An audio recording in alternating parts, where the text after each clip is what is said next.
அதே போல கடைசியா நம்முடைய கோயம்புத்தூருடைய பெருமையை நிலைநாட்டுறதுக்காக கோயம்புத்தூர் பார்டர்ல சிட்டி பார்டர்ல ஹெல்மெட் இல்லாம யாரும் என்றாக கூடாது அப்படிங்கிற ஒரு ஸ்லோகனோட உங்களுடைய ஒத்துழைப்போட காவல்துறை, கோவை மாநகர காவல்துறை, சந்தேகமும் இல்லை. உங்கள் அனைவருக்கும் வாழ்த்துக்கள். நல்லா ப்ரோக்ராம் என்ஜாய் பண்ணுங்க. அதே என்ஜாய் பண்ணக்கூடிய அதே வேகத்தோட பாதுகாப்பா ஹெல்மெட் போட்டு, இன்னைக்கு மட்டும் இல்ல என்னைக்குமே ஹெல்மெட் போட்டு கோயம்புத்தூர்ல ரோட் சேஃப்டி அப்படிங்கிற Coimbatore city is a model city for road சேஃப்டிங்கிறத நீங்க காமிக்கணும். Thank you very much.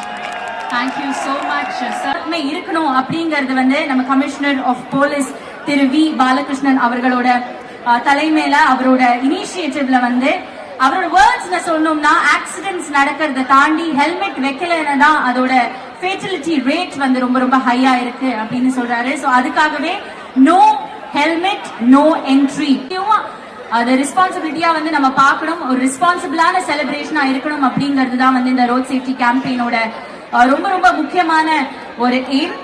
And of course, no helmet, no entry, Coimbatore Villa along with Uir Foundation.